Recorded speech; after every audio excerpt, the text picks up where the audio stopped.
I saw them. Shadows, moving between the worshippers, wrapping around the musicians, whispering into their ears. They fed not on silence, not on sin, but on worship, on the songs meant for God. And I heard their voices. Make it perfect, make them love you, make sure they see you. And then Jesus turned to me and said, "This is what they do not see. You think you are worshiping God, but who is really receiving your praise?" Before you watch this, ask yourself, are you truly worshiping God, or has the enemy twisted what you think is praise? This testimony will shake you, challenge you, and open your eyes to a truth few are willing to see. But before we begin, take a moment. If you believe in Jesus, if you love him, show it. Like this video, subscribe, tell us where you're watching from, share this with someone who needs to hear it, or don't. But if you hesitate, ask yourself why.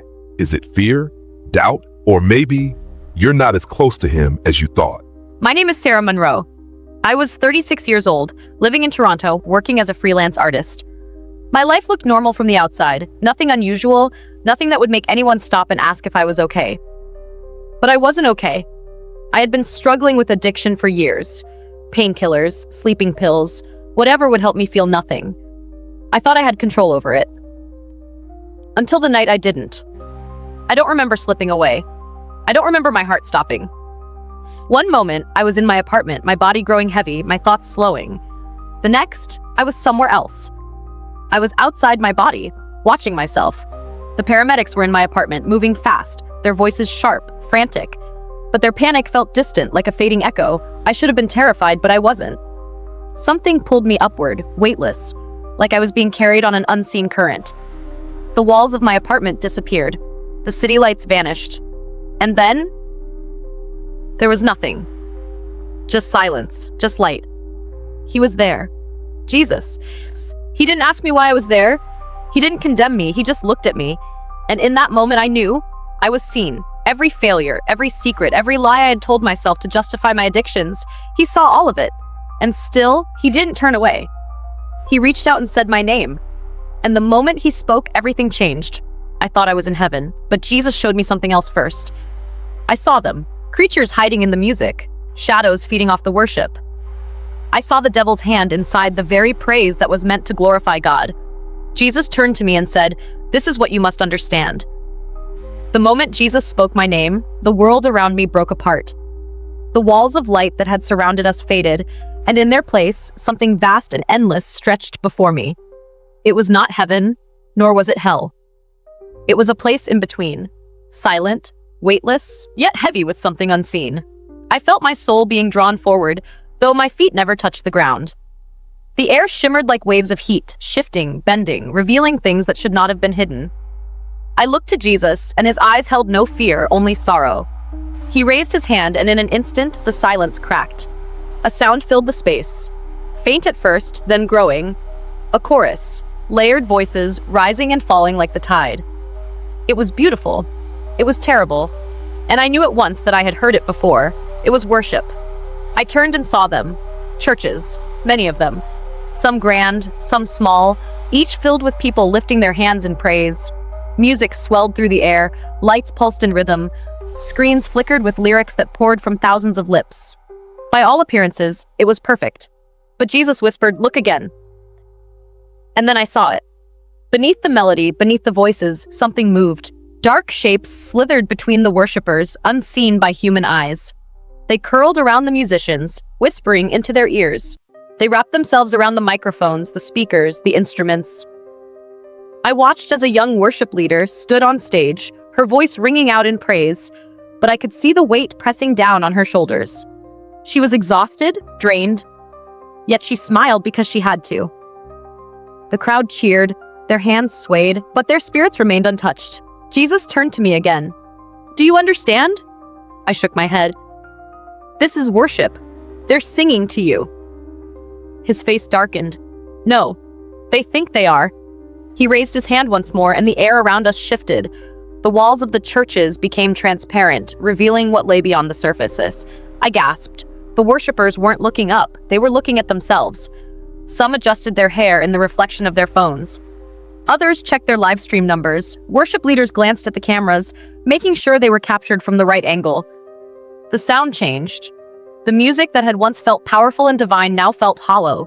Stripped of its disguise, I could hear what was beneath it. Pride, performance, vanity. The dark shapes fed on it. I turned back to Jesus, my heart pounding.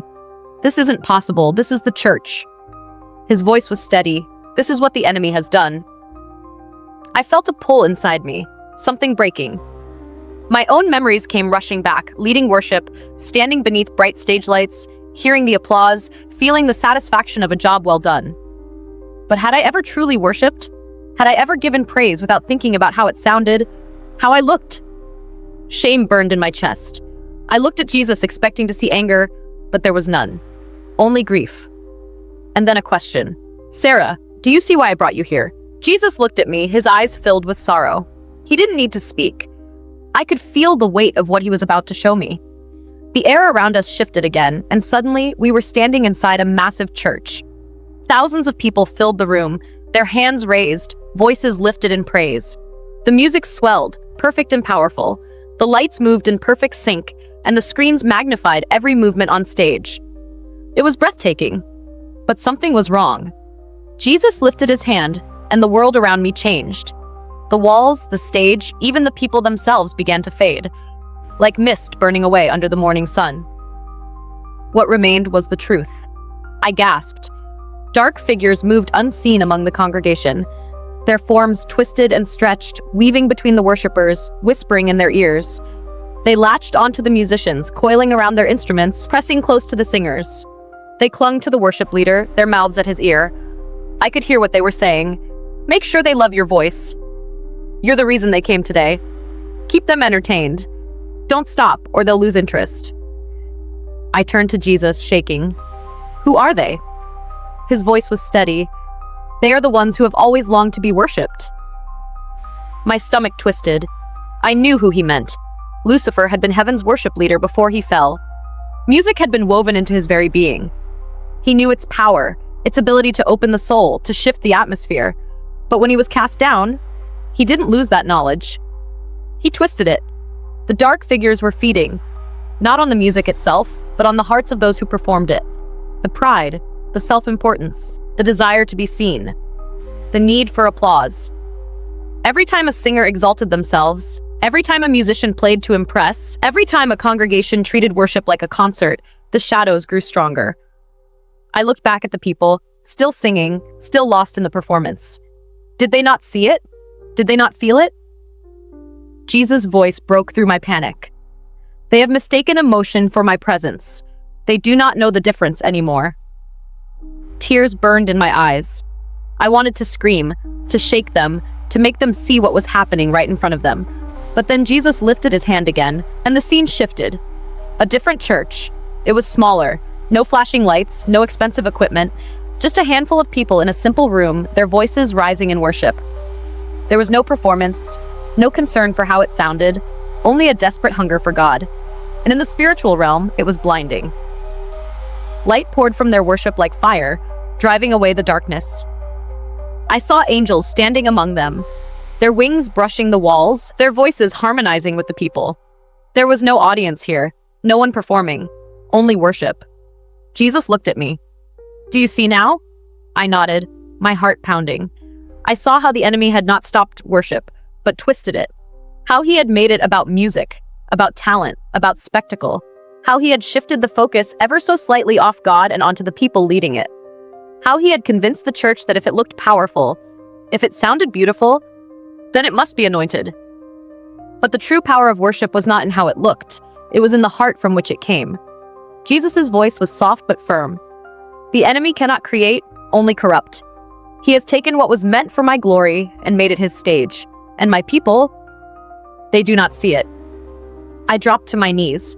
I could feel it now, the weight of every empty song I had sung, every moment of worship that had been tainted by my own pride. I had thought I was honoring God. But had I ever truly given him my heart in worship? Had I ever praised without thinking about how I sounded, how I looked, how others would respond? I looked up at Jesus, my voice barely above a whisper. What do I do? His answer was simple. Tell them. Jesus lifted his hand again, and the scene before me unraveled like smoke. The great church I had seen, with its soaring music and flawless performance, crumbled away. In its place, a new vision unfolded. I saw a stage, bright lights. A worship leader stood at the center, eyes closed, hands lifted high. His voice was strong, rich with emotion. The congregation followed, swaying, singing, caught in the power of the moment. But I saw what they could not. A shadow coiled around the worship leader's feet, its form shifting, stretching, tightening around him like a noose. Its mouth was at his ear, whispering words that seeped into his spirit like oil. They love you. They came for you. Look at their faces. Do you see how they adore you? The worship leader didn't react. He didn't flinch. He didn't even know it was there. I turned to Jesus, my voice shaking. He doesn't see it. Jesus looked at me, sorrow in his eyes. No, and neither do they. He swept his hand through the air and the darkness moved, revealing more shadows, each one whispering into the ears of those on stage, those behind the cameras, those in the sound booth. Make it louder. Make it perfect. Don't stop or they'll get bored. The words were not shouted. They were not forced. They were soft, almost gentle, planted like seeds into willing hearts. Then I saw the crowd. Their hands were raised, but their eyes were open, shifting, glancing at the screens, the musicians, the production. They were not worshiping. They were watching. And the shadows fed. The air around them rippled, as if something unseen was being drawn from their bodies, siphoned away into the darkness. I gasped. What are they taking? Jesus' voice was low. What belongs to me? I felt my spirit tremble. This was not the open rebellion I had always imagined. This was not loud blasphemy, not a rejection of God. This was slow, subtle, a twisting of something holy into something hollow. The music swelled again, and suddenly, I saw something even worse. A different church, a planning meeting. Worship leaders gathered around a table choosing the songs for Sunday, but they weren't praying. They weren't asking God what he wanted. They were scrolling through charts, picking songs based on popularity, streaming numbers, trends. Another scene. A worship leader, phone in hand, checking his social media after service. His spirit glowed, but I saw the moment the darkness wrapped around him, whispering again. Look how many liked your post. See how many shared your video. You are building something great. And just like that, the glow dimmed. I felt sick. How long has this been happening? Jesus' voice was steady. Since the moment worship became a performance. I could hardly breathe. The devil was not stopping worship, he was stealing it. He was shifting its focus, ever so slightly, so that it still looked holy, still sounded powerful, but had no true fire. I turned to Jesus, desperate. What do we do? His eyes met mine, unwavering. Worship in spirit and in truth. Worship for me alone. And with those words, the vision shattered. Jesus stood beside me, his expression heavy with sorrow. Without a word, he lifted his hand again, and the vision before me changed. I saw a church service, but something was different. The people were still singing, the musicians still playing, but there was no light, no presence. The words left their mouths, but they fell like stones, lifeless and empty. Then I saw the worship leader. His voice was strong, his hands lifted high, but his spirit was weak. The glow that should have surrounded him was dim, flickering. I looked closer and saw chains wrapped around his body, thin at first, almost invisible, but tightening with every note he sang. Jesus' voice was quiet. He sings about me, but his heart is far away. The scene shifted. I saw another congregation, their faces full of passion, their hands reaching for something unseen. But above them, the air was thick, heavy, like a ceiling pressing down. I could hear their prayers, their cries for God's presence. But there was no response. They do not know why I feel distant, Jesus said. They have filled the room with noise, but not with me. A woman in the front row fell to her knees, tears streaming down her face. I could hear her thoughts. God, why can't I feel you anymore? Why does it feel like I'm singing into emptiness? My heart ached. I wanted to reach for her, to tell her she wasn't alone. But then I saw something that made my blood run cold. The shadows were there too, moving through the crowd, slipping between the worshipers like smoke. They pressed against their backs, whispered into their ears. It's just a feeling. Maybe God isn't real. You're wasting your time. Some ignored the voices. Some fought them. But others let the doubt settle in, let it take root. I saw a young man lower his hands, his lips pressing into a thin line. I saw a woman glance around, suddenly self-conscious, and stop singing. One by one, the voices began to fade, replaced by silence. The service ended. The people left, and the shadows followed them home. Jesus turned to me, grief in his eyes. When worship is empty, faith begins to die. The scene shifted again. I saw a man sitting alone in his car, staring at his phone. A worship song played softly through the speakers, but his spirit was numb. He had once been a worship leader. Once, he had loved leading people into God's presence. But now he felt nothing. They told him excellence mattered more than surrender, Jesus said. They taught him to build a performance, not an altar. The man exhaled, shutting off the music. The silence felt heavier than the sound. Then, another vision. A church meeting, a pastor scrolling through lists of worship songs, choosing based on what was trending. A production team discussing lighting cues before ever praying. A worship team joking in the back room, their conversation full of everything except God. And in the spiritual realm, emptiness. Jesus' voice was like thunder, yet full of sorrow. This is what happens when my people forget why they sing. I fell to my knees. Lord, how do we fix this? He looked at me, and his answer was simple. They must remember me. Jesus lifted his hand, and the darkness that had surrounded us faded. The weight of everything I had seen pressed against my chest, the empty worship, the unseen chains, the voices of doubt stealing faith from the hearts of believers. I had seen how the enemy corrupted what was meant to be holy, but now something else was unfolding. A new vision appeared before me.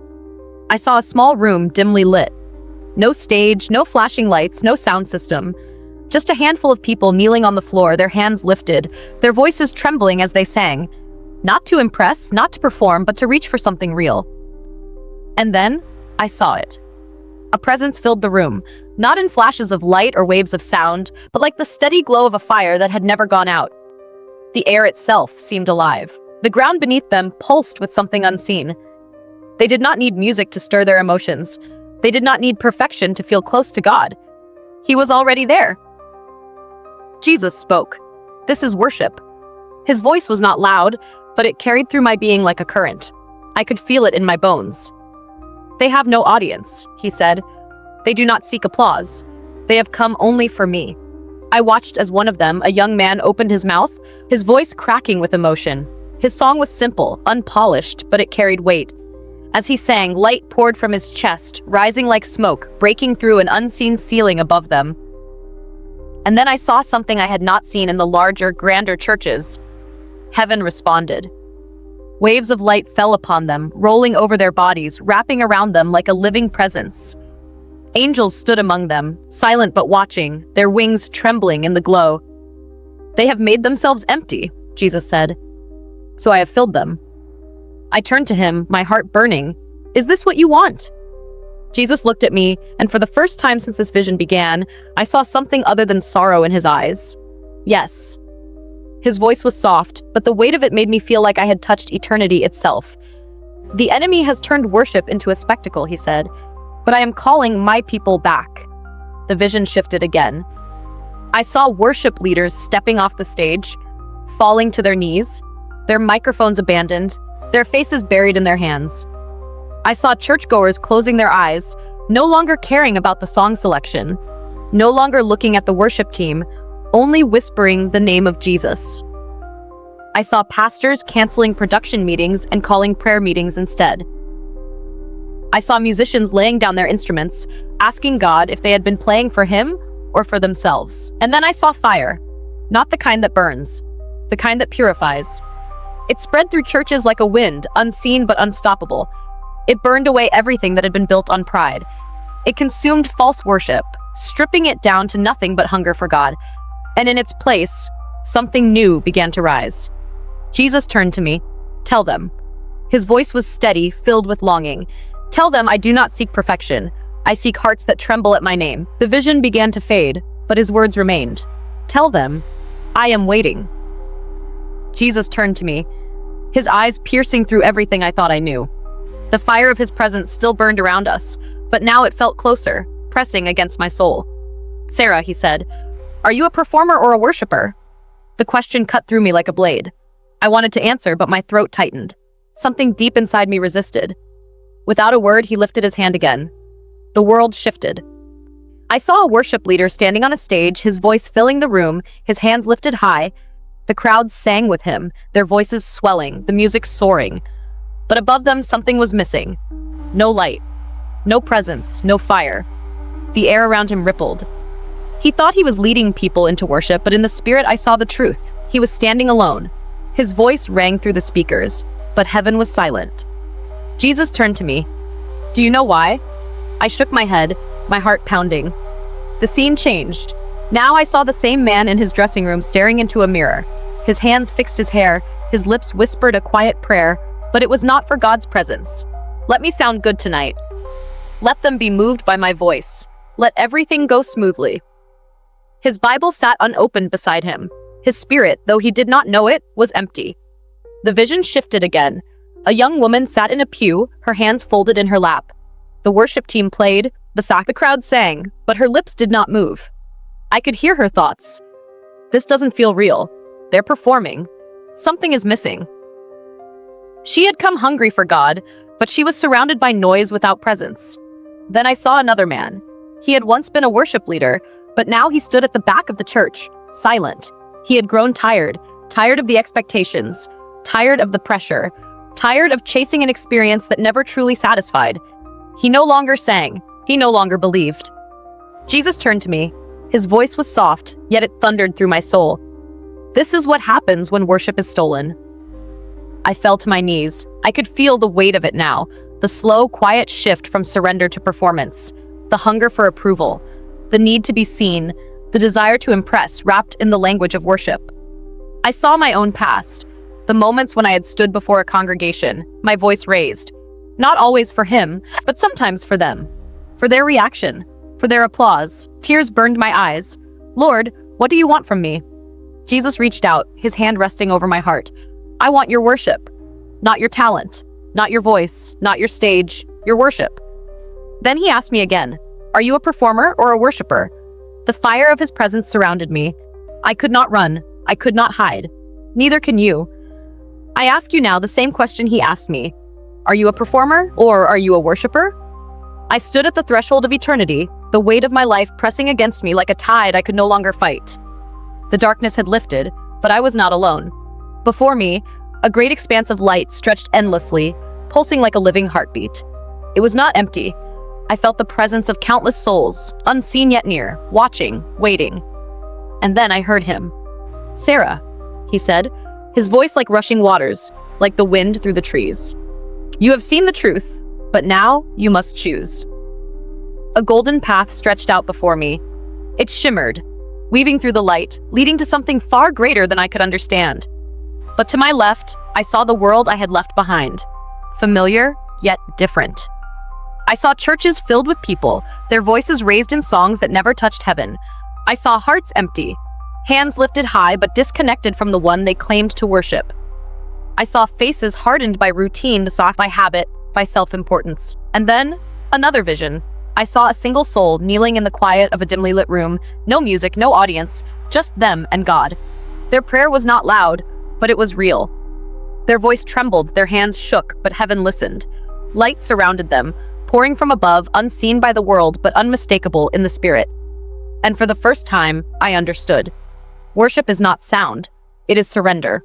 It is not a performance. It is presence. It is not what we do before others. It is what we offer before God when no one else is watching.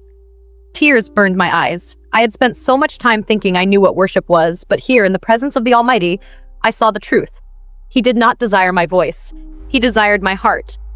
I turned to him, my breath shaking. What must I do?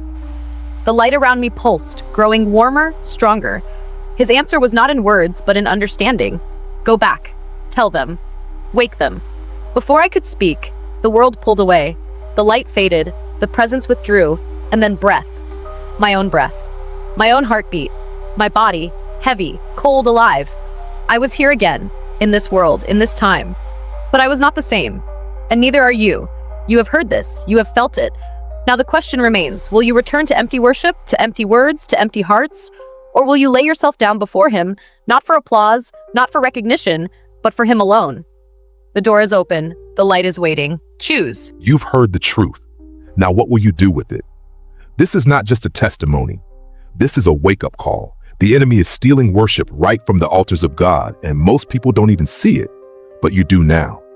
So don't stay silent. Leave a prayer in the comments, share your testimony.